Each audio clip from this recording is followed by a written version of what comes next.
My name is Mike Malone. I'm the VP of Logistics here at Niagara, and I'm going to be leading helping to moderate the discussion on how we move transportation and infrastructure. So a little bit about myself. I've been here at Niagara for a little over 6 years.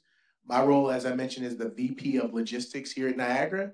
And basically, the job of my team is to ultimately execute the strategy set forth by our customer service, logistics, procurement, as well as planning teams. We have a dynamic network of distribution centers, third-party warehouses, and plants that we take responsibility for in ensuring that our product is shipped from our plants or our 3PL locations to our customers at a cost-efficient and, most importantly, a timely manner. We are 365 24/7, 365 business. So we have team members that work around the clock to ensure that we have business continuity and making sure we work on any exception managements that we have coming forth. Prior to coming to Niagara, I actually had a history in the supply chain working at Anheuser-Busch for about 14 years, working everywhere from customer service, planning, as well as physically working at a plant for a few years as well. With that being said, thank you again for joining. And what I'm going to do next is introduce both of our speakers. So the first speaker that we have is Marc Hildenbrand. He's the Chief Director, Engineering and Operations leader at River Ridge Development Authority. Marc has been in Jeffersonville, Indiana, and will take over as Executive Director on July 1st, 2025. So let's clap it up for him getting a promotion. The RRDA operates and maintains the River Ridge Commercial Center, an approximately 6,000-acre industrial/commercial park in the Louisville, Kentucky metropolitan statistical area. His current duties includes providing oversight for the design and construction of the infrastructure projects at RCC, and he's responsible for the operations of the water system that serves the business located at the RCC. Marc has a Bachelor's of Science in Civil Engineering from the University of Kentucky and is a licensed professional engineer in Indiana and Kentucky. So thank you, Marc. Next, I'm also going to introduce Crawford Powell. So Crawford Powell is the president of Clay County Economic Development Corporation. Crawford is a native of Valdosta, Georgia, where he most recently served as principal of Impact Development Group for 12 years. Impact Development Group has represented multiple communities for economic development services throughout the Southeast. He has strong political and influential connections, have led to many successful projects in the industrial development sector. For 26 years, Crawford also served as president of Southeast Sales, Inc. Southeast Sales, Inc. provides wraparound marketing services and programs to support a broad range of business sectors. Crawford has served as county commissioner for Lowndes County, Georgia, from 2010 to 2014. He holds a Bachelor of Business Administration from Valdosta State, Georgia University. So, with that being said, we're going to first have Marc present to us about the products that he's going to cover for us, and then following Marc's presentation, we'll have Crawford Powell present. So, with that being said, Mr. Marc Hildenbrand, please take it away. Thank you, Mike. I appreciate being here today and being asked to do this. So, give me just a second here. Oh goodness. First time I shared on this computer, so let me make sure that I can do this correctly. Bear with me. Of course, my computer's asking me for a password. And it's saying I have to quit and reopen, so I'll be right back. Sorry about that. We always have exactly when you're wanting to present. It's always something goofy that goes on. Yeah, but hold on just a second. I'll be right back. No problem. So Mike, some of the people in the audience want to know if your time at Anheuser-Busch included tasting. It did include tasting. So actually, it was a sophisticated panel of team members, brewmasters, and people that actually tasted every day. I got to do it on occasion, but it's fun, but you got to work. I mean, so you have to have pen and paper in your hand. You have to know the hints of things that you taste. So one thing that was really huge at that organization was quality and consistency. So what they would do is they would fly in beer from every plant in the world every week, and we would taste it for continuity. And if any plant did not match other plants, then we would go look at that production sample, and then we would, make modifications or maybe even pull it from the marketplace. So it was a really big thing, but it was fun to do those tastings. Also, it's fun to do tastings of new products that weren't out. Some of them didn't hit the market, but that was fun as well. So definitely love that. All right, Mr. Mark, you out there? You ready, sir? I think so. It looks like I was able to do it. Can you hear me still? Yes, sir. Okay, great. All right, let's get this thing started. So the thing I like to do kind of first, I mean, this is an aerial shot of the part of the River Ridge Commerce Center.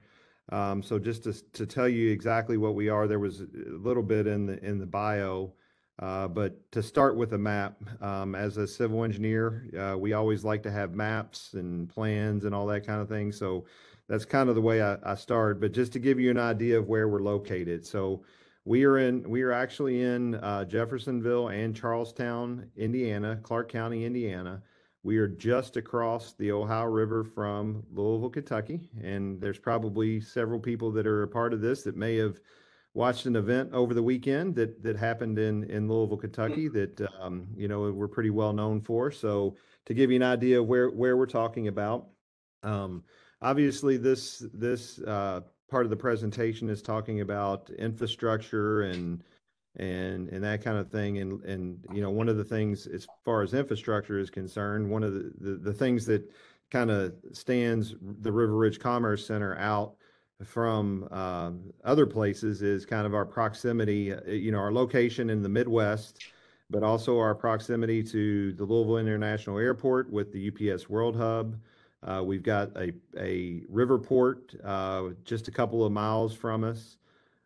We are very close to, we have interstate connections that goes to Indianapolis, St. Louis, Nashville, Cincinnati, and Lexington, Kentucky. As you can see, the mileage. So we are located right in the center of the country and very close, a very short drive from a good portion of the United States. So that's one of the things we see as one of our best attributes is our location. Just who we are a little bit. We are a local military base reuse authority. So we are a public entity. We have board members that are appointed by elected officials. We are the River Ridge Development Authority is the governing body for the River Ridge Commerce Center. The River Ridge Commerce Center is just under 6,000 acres of land that was a military federal use in the past, and I'll get into that a little bit because that's kind of telling the story of how the infrastructure and what we do as the River Ridge Development Authority has led us to where we are today. One of the other big things that helps us, and I think has been a catalyst for everything we've done over the years, is we are a one-stop shop. We have the expertise located inside of our organization to help companies to move into the River Ridge Commerce Center.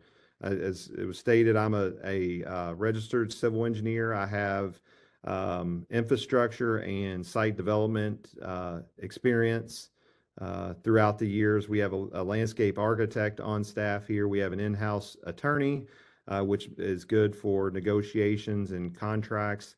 We have a full-time business development person. So we have a great wealth of experience and knowledge related to infrastructure design and property acquisition. So that's, I think, a couple of things just about what is important for us. Won't go through everything on this, just kind of speed through it. We're still a relatively new organization. We were formed in 1998 by our Clark County commissioners. We really didn't start any kind of real operations until 2003 when the master lease with the Army was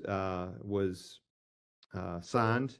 As I mentioned, we do have that military use. We were the former Indiana Army ammunition plant that operated all the way from World War II through the Vietnam War, producing powder and propellant that was used in those wars. So this was a former Army plant. We received the first transfer of land from the Army in 2005, and sold our first land to a private developer in 2006. So, there was an 8-year period of time where, not much happened, but then finally some action was taken both by the federal government and by us as the locals to start what has become the River Ridge Commerce Center. Just real quick, Jerry AC mentioned before he is retiring here in a little bit over a month. So he came on board in 2008. I was hired on in River Ridge in 2009. Then you can kind of see the timeline. There was the master lease was 25 years with a 25-year extension on it. So the Army was thinking that it was going to take a long time for this to happen. But we got our final piece of land in August of 2016. So that filled out the complete 6,000-acre site. On to kind of where I'd like to go back into the past. Here is a map of what this place looked like in 1998, right around when we signed the master lease with the Army. As you can see, I don't know if you can see my pointer or not. Is that visible? Okay. So this was the production area on the north end of the facility. There were thousands of structures that we had to deal with. It was part of the transfer from the Army. The other thing we had to deal with, you see these kind of red lines, because of the nature of the business that was handled here by the Army. There were blast arcs. So there were areas that you could not even drive a vehicle in, and that's what is shown by these red arcs. We had one company that was producing explosives for the construction industry that was still located on site back in 1998. There was also a company that did decommissioning for the federal government of explosives. And then there was a bunch of storage bunkers that were located out in this area. So there was a lot of land here, but not a lot of it was usable right away. So it took some time to get to that point. So just to fast forward very quickly, but I'm going to kind of fast forward and then kind of go back a bit. But this is what it looked like in 2024. So as you can see, there's been a lot of change in those 26 or so years. At the time of this photo, we were at about 17 million square feet under roof. Obviously, one of the things to point out is a part of this discussion today, this facility right here is Niagara Bottling. They located to River Ridge in 2018, and I was, as the representative of the River Ridge Development Authority, but also as the representative of the water system here at River Ridge. That was very important, obviously, to Niagara. So I was greatly involved with the process with Niagara as they were making the selection to move into this area. And as you can see on this end, most of the buildings and everything that were there before are gone now. And we've started. You can see there's one development that's started up there. We've got it with the date of this photo being a little bit about over a year ago. We've got another building going up right here. We just sold another piece of property in here, and as you can see, we've done a lot of work from demolition and clearing, but we still have a little bit left. So it's been a lot of work to get to this point where we are today. One of the big things that occurred in 2015, 2016, it's over on this side of the screen. There was no interstate over here. So there was a bi-state commission between Kentucky and Indiana that worked together to build what is known as the East End Bridge. It's the Lewis and Clark Bridge, but there was also an extension of what will soon become Interstate 265, and then an interchange that was built that became one of the main entrances into the River Ridge Commerce Center, as you can see here, and we've put in all the infrastructure. Previously, the main access for River Ridge was State Road 62, which runs along our west boundary. The north is to the left on this, just to give you an idea. Ohio River is kind of east of us. We also do have a CSX rail line that runs adjacent to the property as well, that was put in to serve the Army ammunition plant back in the day, and still provides access for rail into the River Ridge Commerce Center.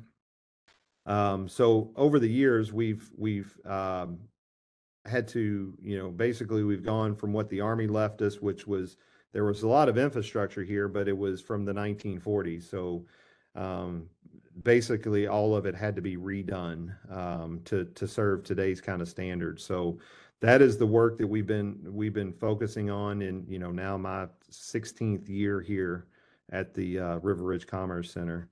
So what we do, you can kind of see some of the representative photos here. We've got the infrastructure. We did some clearing, demolition work over here, some rock crushing, some more demolition and clearing over here. You can kind of see some of the bare ground with the building in the background, water infrastructure being installed. This was just happening in the last couple of weeks, and a new intersection on State Road 62 with some industrial buildings around it.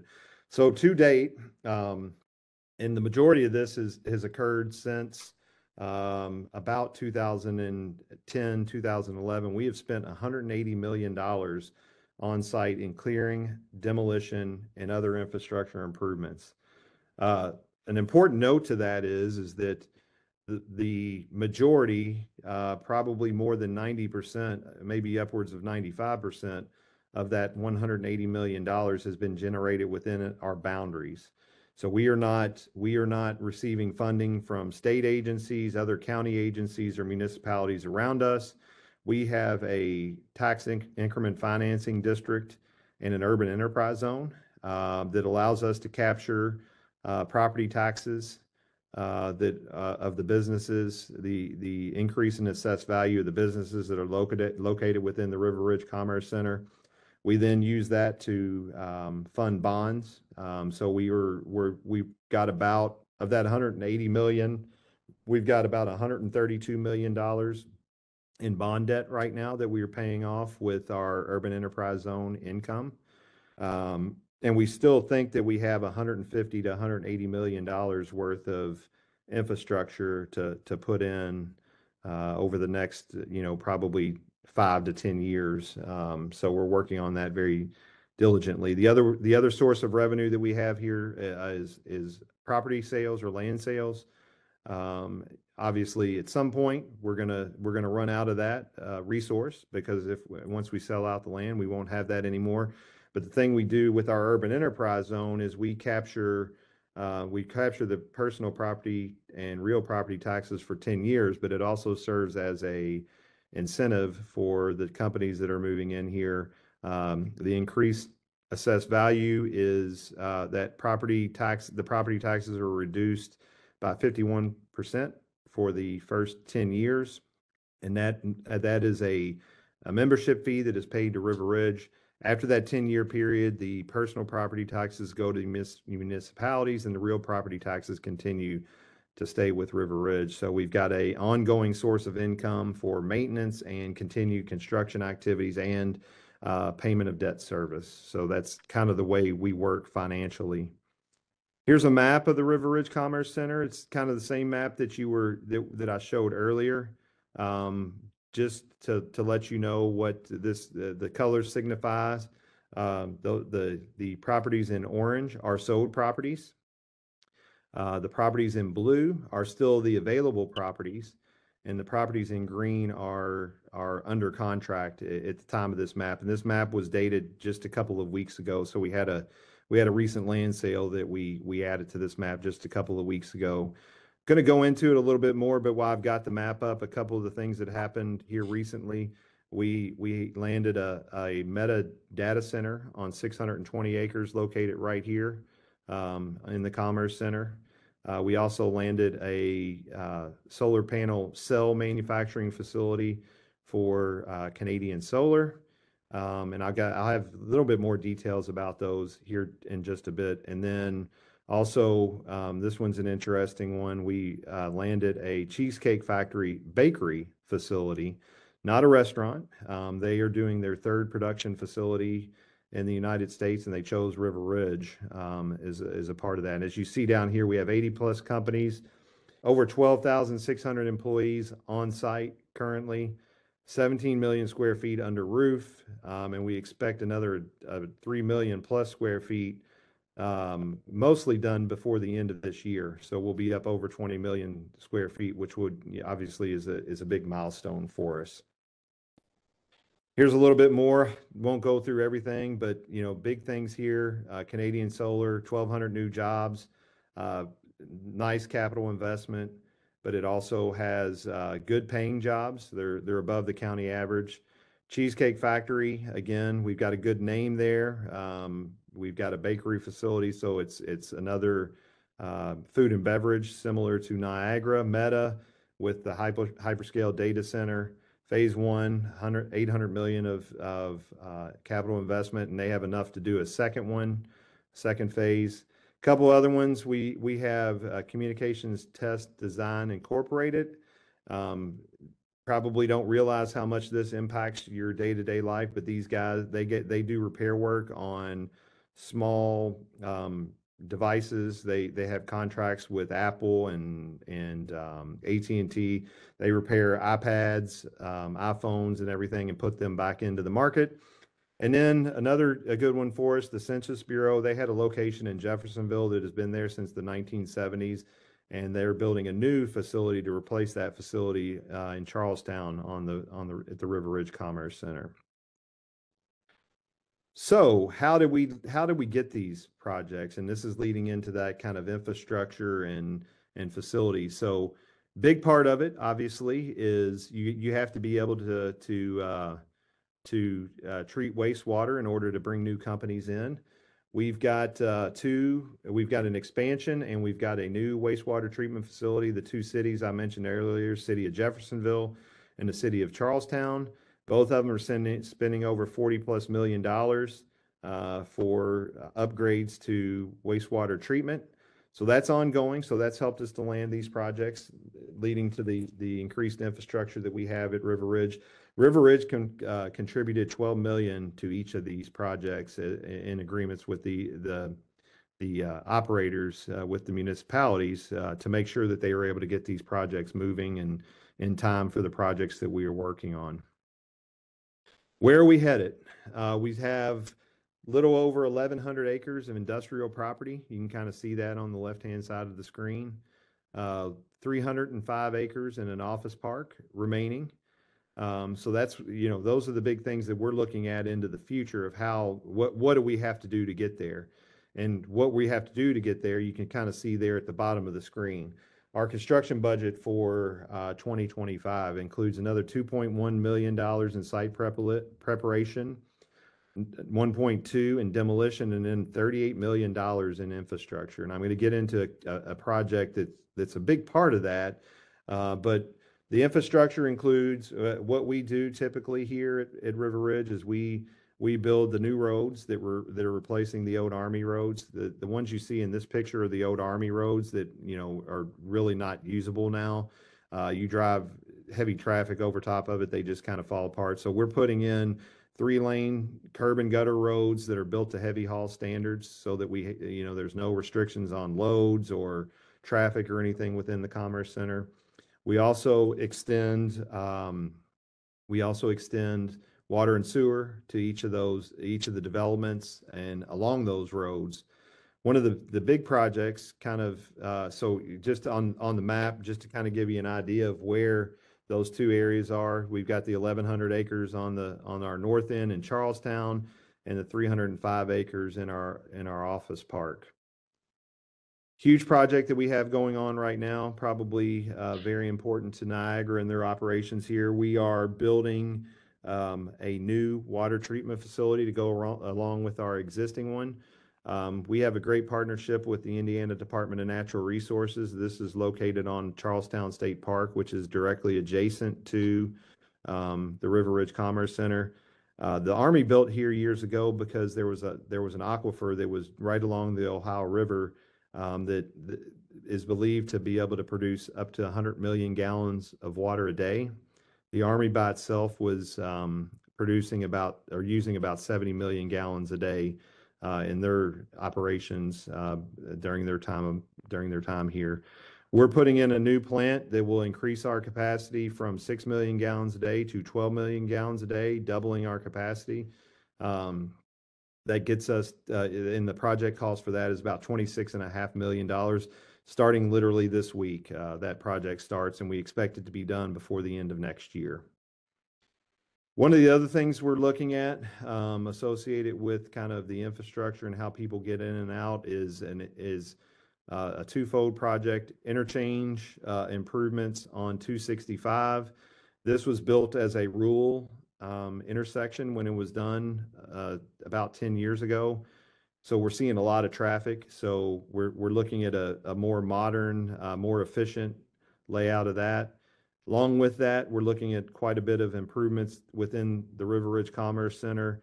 This red line here to make a connection between our north end and our south end that does not involve any kind of improvements to State Road 62. So we're looking at widening that thing out. Eventually, the interchange we think is probably going to be in the $13 to $15 million range, and then the widening of this road will be another $45.5 million. That's not budgeted at this point, but these are things that we're looking at in the future as far as making sure that we have the infrastructure in place to serve the businesses that are located here at the Commerce Center. And that will end my part of the presentation. Thank you very much, Mark. I think that was very insightful to see the growth and the businesses that you've kind of landed over the last 15 to 20 years. So that's very exciting. We're going to do questions after we introduce Crawford Powell. So we'll have Crawford present, and then we'll have both Mark and Crawford answer questions after that. So Crawford, if you're out there, please go ahead and feel free to take over the screen and give your presentation, sir. Hang on just a minute.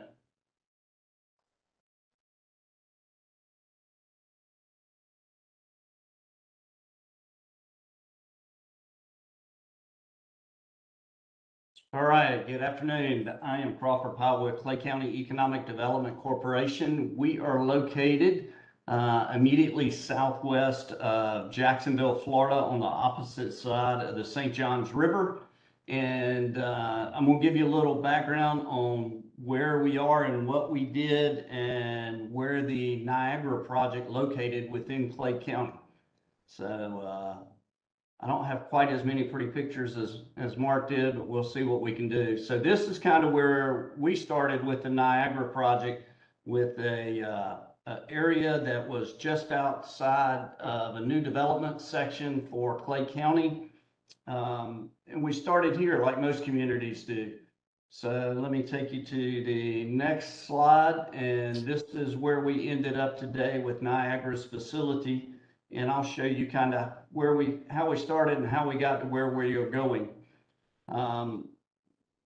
The biggest attribute for Clay County is the fact that there's an outer bypass that was discussed 40 plus years ago that circles around the outer beltway for Jacksonville, Florida. And of that expressway that stayed on the books forever, here's kind of what some of the construction on it looked like. But I'll give you a map where it connects from I-10 up on the north through Clay County back over to I-95, creating a great industrial corridor as it came through the county. It basically came through 28 miles of green space through Clay County, and that gives you an idea of where we're located and what the corridor looks like. It was, the color coding on it were different sections of the expressway that were built at different times. The section, it was actually broken off into sections kind of A, B, and C. A has been open for 7 or 8 years.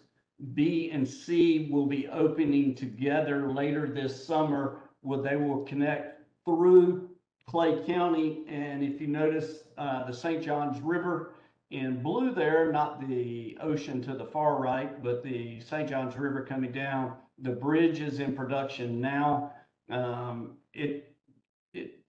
should be completed in 2030, 2031 at the latest. There are two sections in the neighboring county to the east of the bridge. Those two sections should also come in on schedule in 2030 or 2031 with the completion of the bridge connecting all the way through from I-10 back over to I-95. This is a divided 4-lane toll road that will bring a tremendous amount of traffic once it learns to reroute from the 295 corridor, which has historically been the outer beltway for Jacksonville. Let me try to get over to the next slide.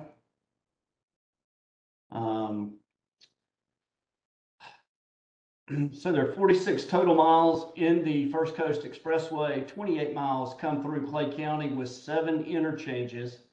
We should be open through Clay by the middle to end of this summer. Final completion, as I mentioned, 2030, 31.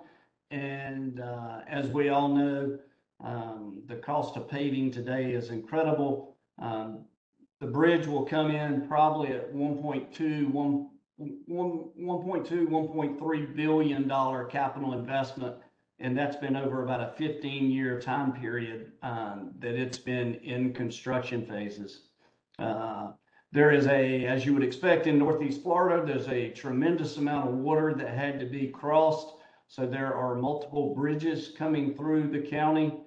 There will be multiple bridge. Obviously, the bridge going over the St. Johns River, that bid came in at $640 million, which was almost twice what FDOT had expected the bridge to come in at. I'll kind of run through some of these.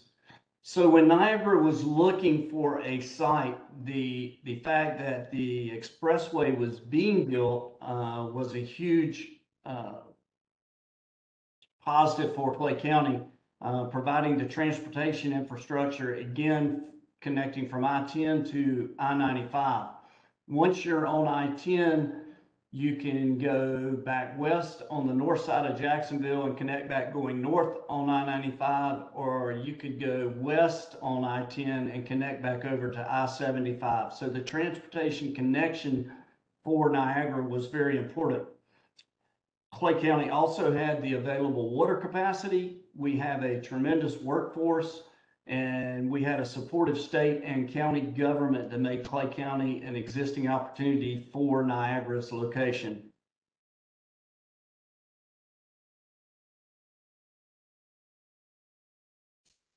This shows you the scope and scale of the First Coast Expressway. You can see on the left where some of the initial work was done. On the right as it is being completed, and the expressway is coming around through completion throughout the county.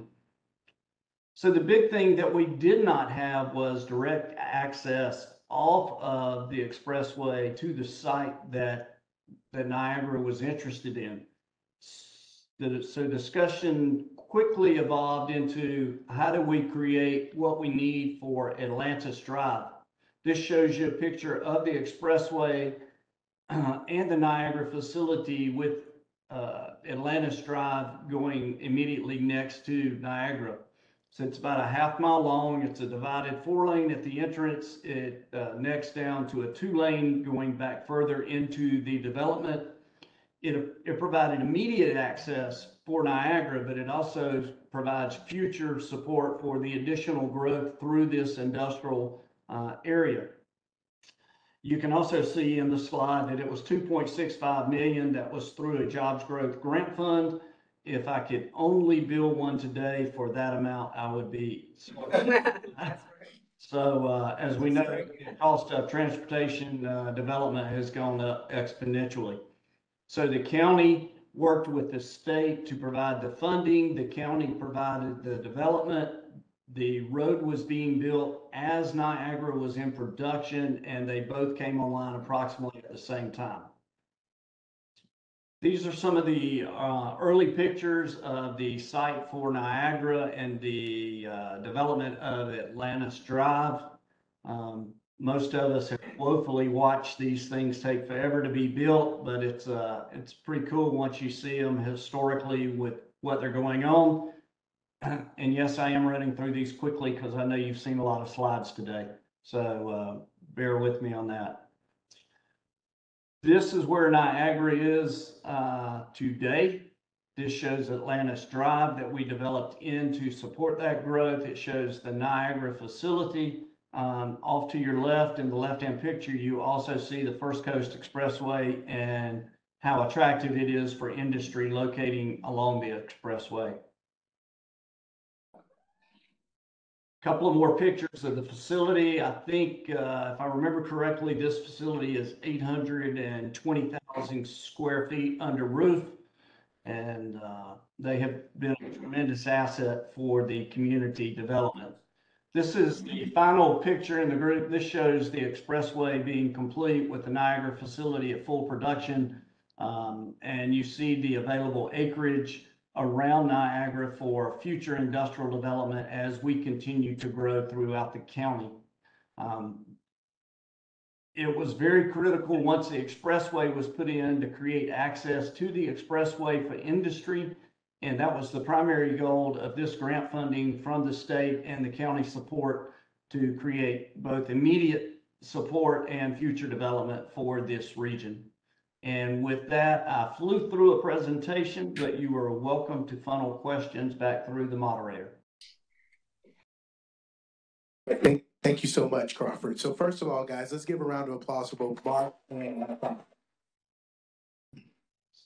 So it's amazing to see how you both have really worked to develop specific areas in your region and really see the growth and maturity of those. I mean, it's not often that we can see something that starts off so small with nothing on there, and you guys have both really lived through that, and it's awesome to see. So we're going to open it up to questions in the room and in the chat, but I do have a couple of questions, or one question for each one of you. First, starting with Marc. So I believe the acreage that you mentioned was around 6,000 acres that you currently had in your purview, but it looks like you're starting to eat through a lot of that, and so you have, let's say, call it roughly 1,000 or to 1,500 left.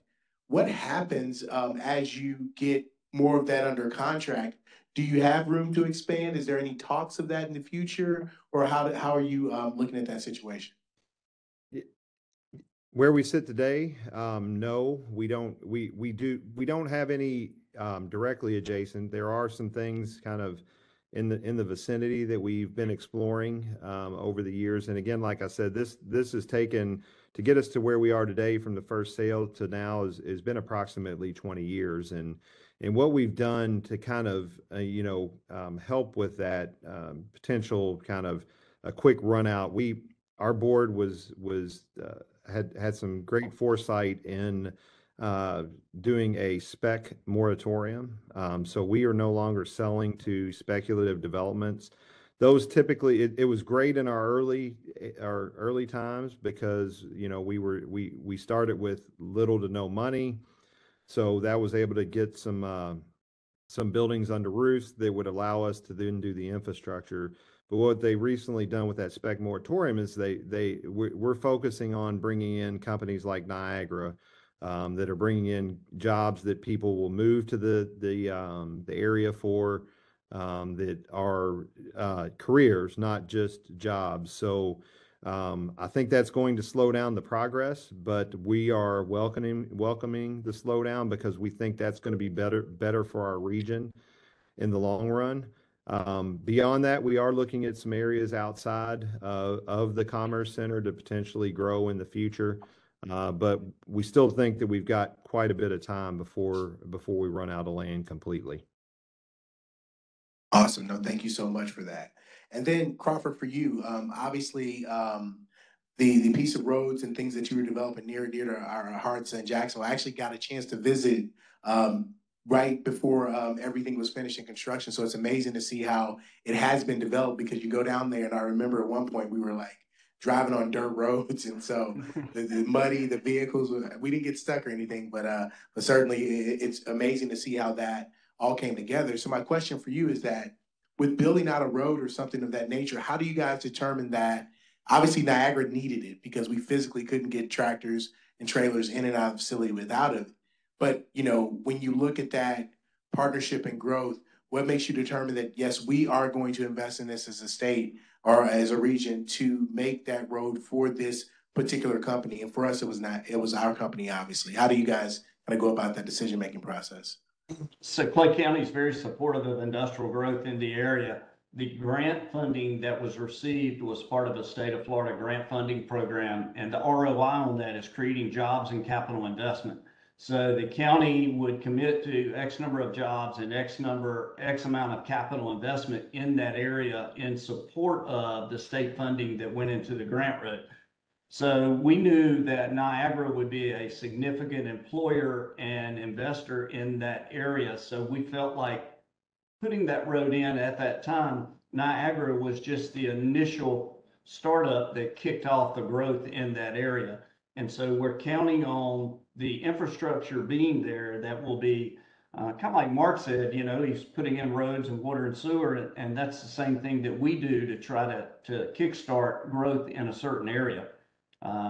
The First Coast Expressway, as I said, will be complete probably later this summer through Clay County. So with 7 interchanges, we're expecting capital investment, speculative developers, new industry to start looking hard at Clay County, which historically had been transportation limited.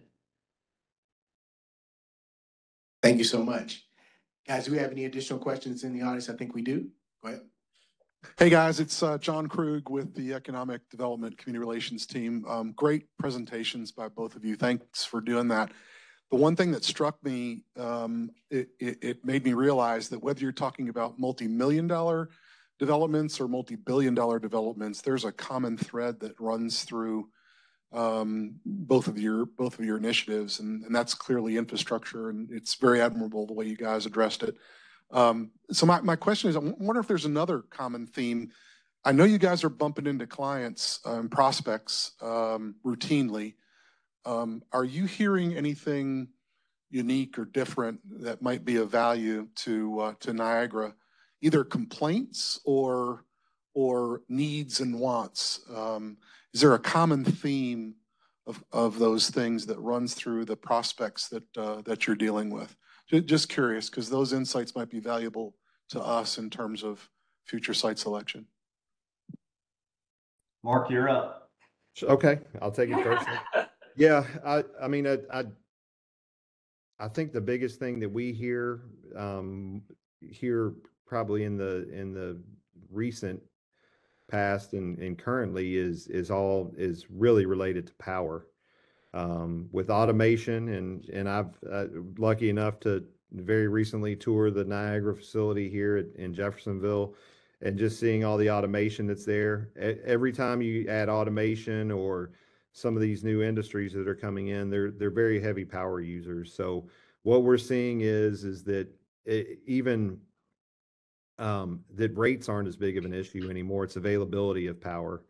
We're lucky enough to have a great partner in Duke Energy here that's doing a lot to increase that for us. So that's one of the things I think just industry-wide, and I'm sure Niagara looks at it with again, talking about automation, is just a power availability. And like I said, we have no issue with water. We're working on the sewer, as I showed, and the power is coming right behind it. So John, if I had to weigh in on that, it's part of the conversation you guys facilitated earlier with workforce.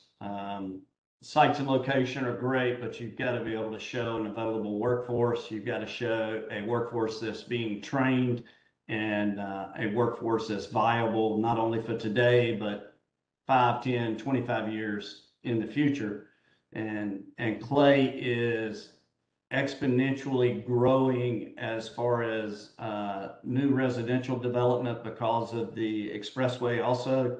But that's bringing down the average workforce age, and it's also creating an available workforce for new industry that's looking in this area.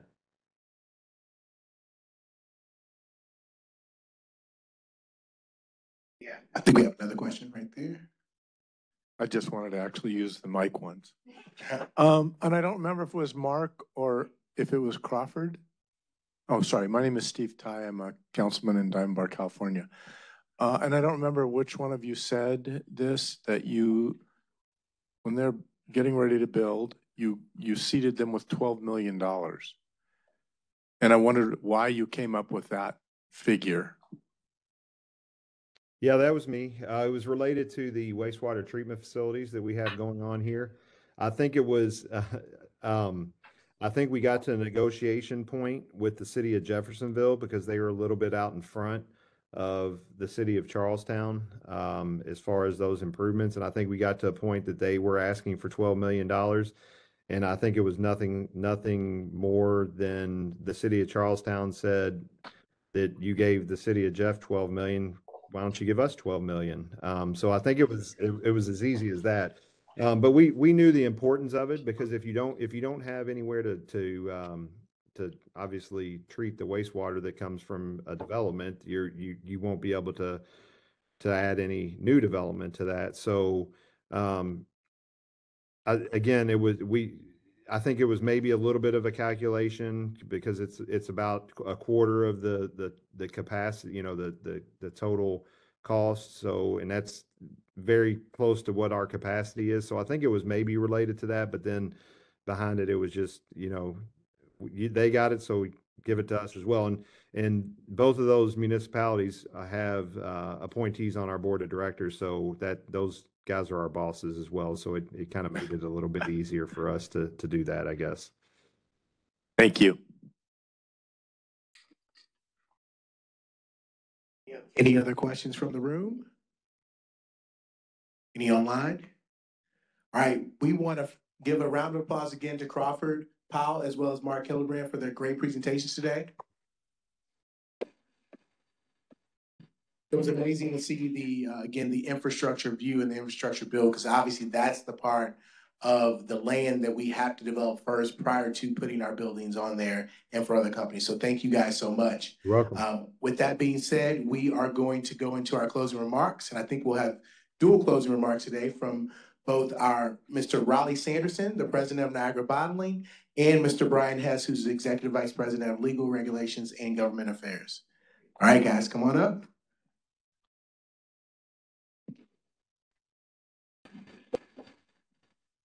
Thanks, Mike. I think it's just me. Brian's opening tomorrow, so you guys are stuck with me closing today.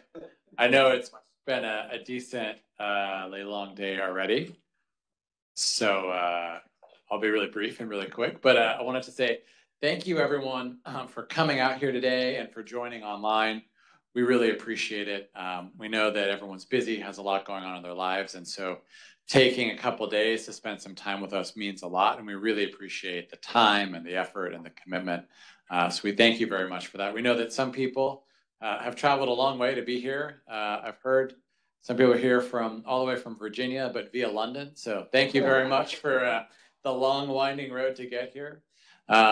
Also apologize for those who are thinking we'd have some nice California weather here. We do not. It's probably, I know London might have been nicer than this. It's dreary and kind of cold. So the happy hour after this, I think was going to be outside, but since it's raining a little bit, I think we're going to move it inside. But again, I just want to thank everyone for coming. Appreciate the time. This is a bit of a unique event and probably a little bit different, but we really appreciate it. We learned so much from having people like you to work with in our communities. We feel like we can become better as a company as a whole, but better in the communities we're in by spending time learning what's important, hearing great ideas, learning what's needed locally, but then also taking some of those great ideas we'll learn in an event like this and be able to share them across the many communities we're in. So it's extremely valuable and it's much appreciated, the time.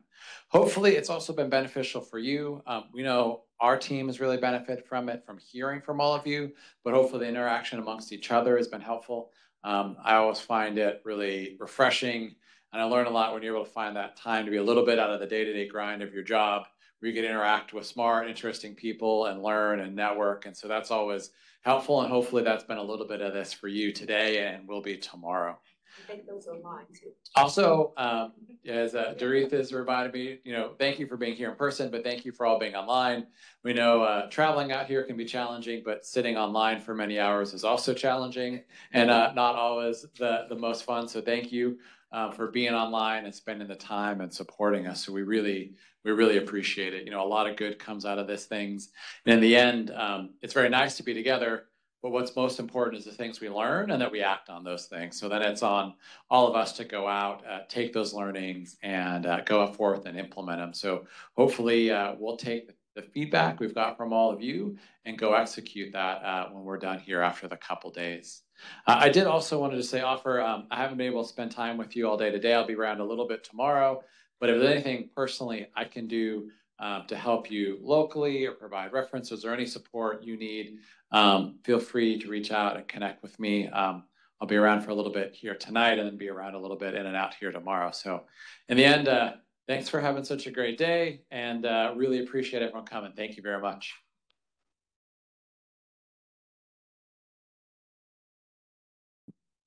Brian, you punting until tomorrow? I am. Awesome. Well, thank you all for being here today. What I wanted to say on behalf of Niagara and our Economic Development and Community Relations team, thank you for those who came near and far, to be with us today. And I hope that, and even you, those of you who are online and have been online throughout the morning and into the afternoon, I hope that you were able to hear some things, to learn some things, to take some things back to your communities. There may be some things that you're doing in your community that you heard something and you said, hey, we're doing something that we can share. That's, as Raleigh said, that's really what's important here, is that we're learning from each other because nobody operates in a vacuum and no one has all of the answers. In spite of what we may think, it's always great. Brian always says it's great to get a bunch of smart people together and get people that are smarter than us to get together, right? So we want to make sure that we're listening and we're hearing, and as Raleigh said, and then we're acting upon it. So thank you all for today. We did move inside, so we're going to go downstairs so you all don't have to be out in this cold California weather because it was 90 degrees at my house in Florida. So yes, but we're going to spend a little bit of time down there. If anyone is interested in touring the headquarters, please let us know so that we can get you walked around. I know you've been in this room sitting for a long time, but we do have some beer and wine and some food down there for you. And then we will come back tomorrow and start our day again at 8:30 for another day of informative segments. And then we're going to give some awards at the end of the day. But I do want to say that we will recognize all of our communities by the time we leave here and shortly thereafter, because we do appreciate the partnerships that exist across our plant portfolios. So every community that is in Niagara's portfolio will receive some recognition because we do appreciate how we work together. And if we haven't been in your community and you're listening online or you heard about the segments today, don't worry. We will be re-engaging. This team will be re-engaging with you all because we want to make sure that we know each other and that we know each other because we want to know each other and not because we just need and have to know each other. So with that, I thank you all for coming today. Let's go and have some food and beer and wine for those who partake of that. And just enjoy, and we'll see you all back here tomorrow too. And thank you to all of my facilitators. Yay, all my leads. Mike is still in the room here. Thank you so much. John, Stanley, the IT team that's really been on point. Sharon's back there monitoring the chat and keeping up with us. And she was here late with us last night, making sure our slides and everything were presentable. Just thank you to the entire Niagara team for really stepping in and helping us. So we appreciate it. And thank you to my executive, of course, for being here with us all day. It's not often that people get access to our executives, and we have 2 in the room. Yeah. So thank you all again, and we'll see you tomorrow.